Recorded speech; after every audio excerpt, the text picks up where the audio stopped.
ته په هغې دومره بدګمانه چې موبایل اوچت نه کړي دا به د پردي هلک سره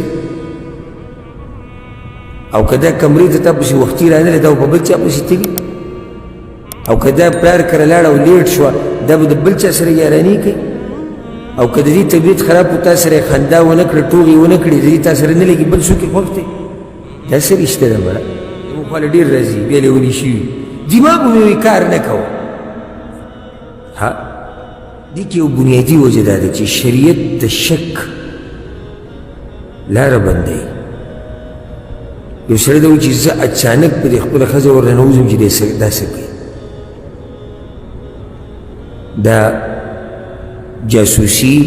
او دا قسم شکونه او دا بدګمانیانې د شریعت ته اجازت نه درکوي ها ګمان هله جایز دی چې د هغې سره دلایل وي بیا جایز دی لکه یو سړی دی خپله کور والی والعیاذ بالله او څه کارونه لیدلي د څه دلایل ورسره شتي او د ده بې ګمان اوس ښه نه دی او نور هم تحقیق کول غواړي چې د هغې نه باید فیصله وکړي او دا صحیح ده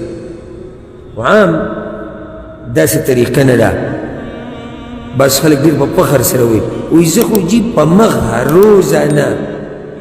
دا خبره ګورم چې دا ښځه څه کوي او دا موبایل او دا کت او دا بر او دا ژوند ګران شي دا ژوند څه شي ګران شي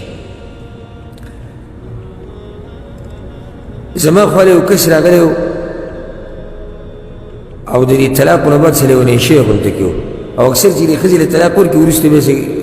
که لیونی نه وي ځان لیونی کړي زموږ خواله ډېر راځي بیا لیوني شوي دماغ مې وي کار نه کوه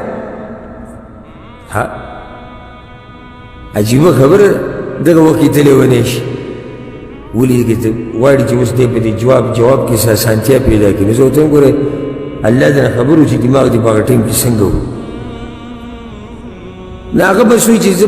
بس ختم ما ځان ټینګ کا ګډې وډې وایي زه ختم ښه سیده کښېنه ما خپله خبره کوه دلته چې مې راشي طلاق په مسله کې هغه اکثر لیونی او روغ رمټي او اکثر وایي په ځان بس اوسه پورې بس وایي په دغه کې یم دا مسلې د ګپ خو نه دي طلاق چې دې ورکړو اوس د دې چې کوم انجام دی هغې ته به هم سینه ښه ټیټ نیسئ دا نه چې ته به په مولیانو پسې ګرځي او بیا راشي په د اهلحدیثو سلفیانو پسې بس موږ وایي چې مولوي صاحب نه تپوس وکړي زه اکثر تپوس وکړم چې کوم مذهب خو بس دغه څه په نورو مسلو کې موږ ته وابیان وی موږ ته درباریان وی موږ ته د حکومت خلک وی موږ ته د انګریزانو پیداوار وی او په دې مسله کې بیا را روانې نو ما یې ځان ښه برابر کړه او سره وکړه هېڅ چل دله ما یې نشته مسله څه ده وی ښځه مې طلاقه کړې ما یې ولې دې طلاقه کړې وی ما ورته ټلیفون وکړو نه اوچته و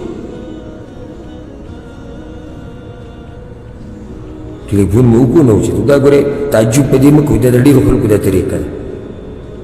ښه څنګه وی زما د کشر ورور واده و او ما دې ښځې ته اته پېرې ټلیفون وکړو دا رنګونه تلو دې ټلیفون نه اوچته او بس بیا چې وروسته یو ټلیفون اوچت کړو چې زما په دې خوله سره راتلو هغه مې ورته وویل او بیا کلي ته لاړه او څه وهل ټکول او څه ګټې جاخې ما ولې وی ما دا وی چې دا چې دا موبایل نه اوچتې ګڼه ګوڼه ډېره د پردي هلکان او خلک به راغلي به د هغوی سره خوشحاله ښه ما ښځې څه وي وی هغې وی چې موبایل په کمره کې پروت و ګڼه ده زه په خدمت کې لګیا یم چا ته چای ږدم چا ته شربت ږدم دلته ناوی ده هلک دی واده دی کور دی خلک دي دنیا راغلې ده زه موبایل ته خو نه یم ناسته چې زه به موبایل ته ناست یم او کړنګ زه به اوچتوم نو ما ستا د عقل په دې ځای کې ده که په دې خپو کې پروت دی دومره ته لوی پوښتنې دا ډېر چې په کور کې دننه ازمریانې بهر ورته مسکال هم نه راځي او نه وله څوک موبایل نمبر ولم څوک نه سیو کوي په معاشره کې پالتو پورزه خو چې کور ته ورلو زما رینګ راغی او تا اوچت نه کو ها ته به دا سم بس ټوله دنیا ده په سر راګسته اوچت یې نه کو څه چلو شو ښه د کومې ښځې سره چې تا نکاح کړې ده او لوز تاسو کړی د الله په نوم ته په هغې دومره بدګمانه یې چې موبایل اوچت نه کړي دا به د پردي هلک سره او که دا کمرې ته تا پسې وختي رانغلی دا به په بل چا پسې تلي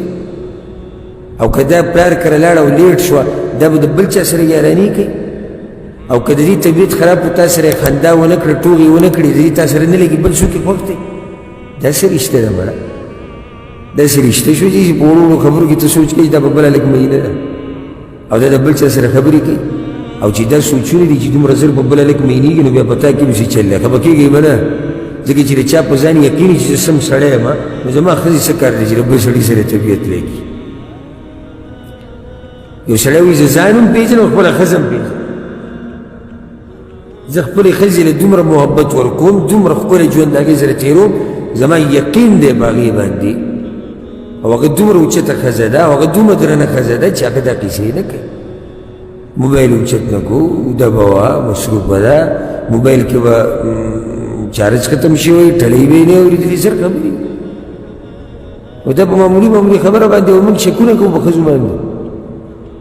دا څنګه او دا ولې ځکه پیغمبر صلی الله علیه وسلم به اچانک چې د سفر نه راغی اچانک به کور ته نه ننوتو پرېږدي دا ښځه خبر شي نو بله فایده دا چې ځان به ورته هم تیار کړي کور به برابر کړي ځان به تیار کړي خاوند ته خوشحاله ده بچي خوشحاله ده نو ځکه پیغمبر صلی الله علیه وسلم شپه کوم ځای کې تېره کړه په ذوالحلیفه کې